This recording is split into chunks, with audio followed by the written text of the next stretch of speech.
Hey guys, welcome to another episode of That Thing I Played. And today I want to talk to you about Harold Halibut.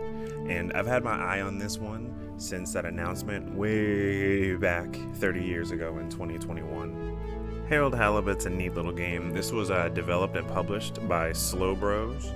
And like most people, I love handcrafted things and stop motion visuals. And so this was immediately my jam. And you know how it goes. It took a little while for this one to come out because, good art takes time. And this is one of those things that just took a little bit longer to cook than normal. So as in tradition with That Thing I Played, I'm just going to give you my first impressions of the game and show you some early gameplay because personally, I'm not too big of a review guy. So I'll show you some early gameplay so nothing is spoiled. And you can go ahead and make the decision for yourself if you want to pick it up, play it. It's on Game Pass. It's available on Game Pass. If that's something you've got, that's how I'm playing it right now personally. In Harold Halibut, you play as, Harold Halibut, the titular character, the main character, the marquee dude. He works for a company named All Water, which personally to me rang out as big company bad. We're underwater. What? All water what? All water what, man?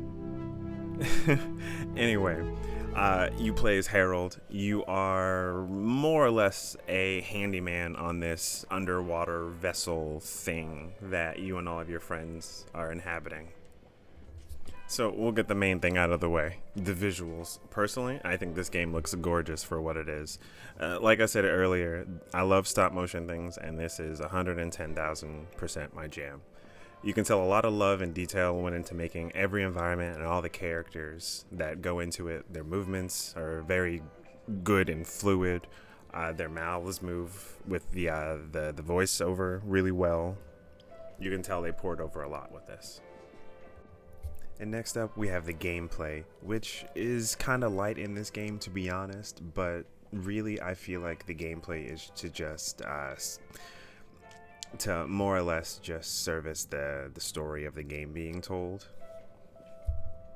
There are light puzzles sprinkled here and there throughout, nothing really difficult at all, nothing really to mention, just stuff to, in my opinion, I guess maybe to pad out the playtime a little bit more, just to keep you a little bit more engaged physically, because a lot of the game is going to be you just kind of passively listening. And speaking of that, that kind of leads to my, my disappointment in the game a little bit. The game is more or less just a visual showcase to tell the story of Harold Halibut, which is perfectly fine. Video games are a great artistic medium to convey an idea, and I just wish personally that there was a little bit more to say about the gameplay to any real degree for me.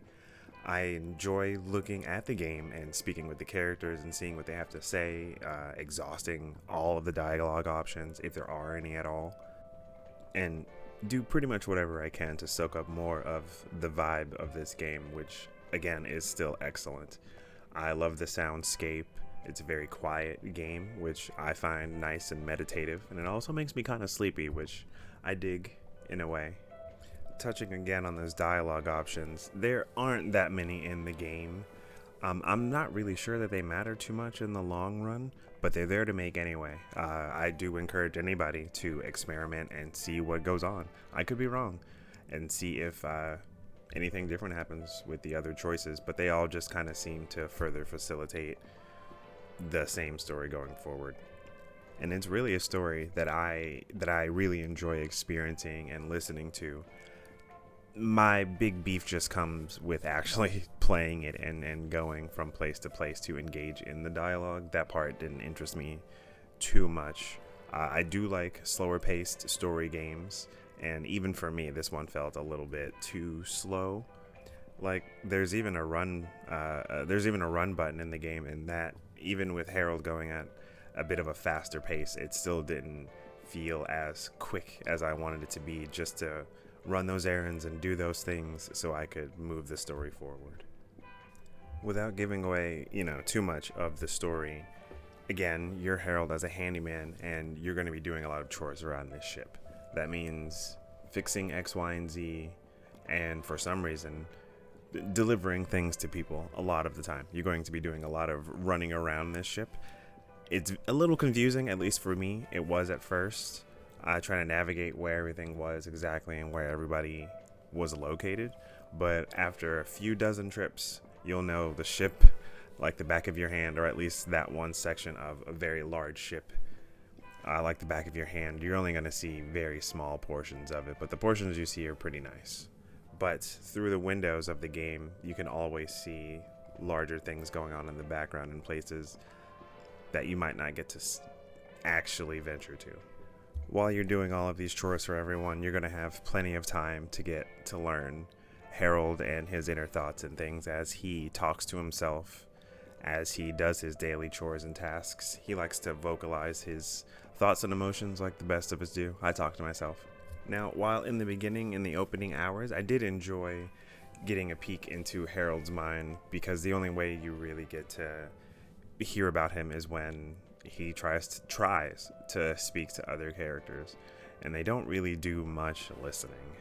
Harold himself is quite an expressive guy, but a lot of people that he seems to work with and interact with don't really seem to be too intent on listening to him.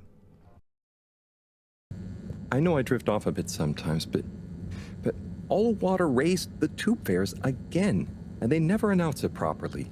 This time it really was an honest mistake. Plus, there was this woman who... Quiet, Harold. We don't have time for your flights of fancy right now. There's important work afoot. Oh, yeah. Have you checked the blockage in the filter station yet? And did you need to feed the fish too? Ah, yes. Those two. I'm on the case. Bye, Professor. And I'm not quite sure why that is, but part of me wants to say, as bad as it sounds, Harold is kind of an idiot, and I think everyone seems to be aware of that. Some of the early interactions with a lot of the characters as Harold is pretty negative. People tend to belittle you or pull pranks on you that hurt Harold. Ah! Oh, I'm sorry, Harold. I couldn't resist. Ow! Ow! Sign, was the printer even broken? Maybe.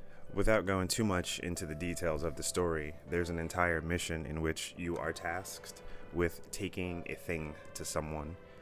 And by the time you give it to them, they said, well, hey, why didn't you do it the easier way? And they continue to berate you about why you physically delivered this item to them when you could have just used a tubing system. Part of me wants to say that this tedium is kind of thematic to how the game works on a higher level, but then I might be going a little bit too deep. At first, I thought Harold might have just been a misunderstood creative mind that was stifled by the circumstances around him, being trapped on this ship and things like that. But the more that the game plays out, it kind of just seems to me that Harold is ignorant or oblivious to a lot of the things going on around him.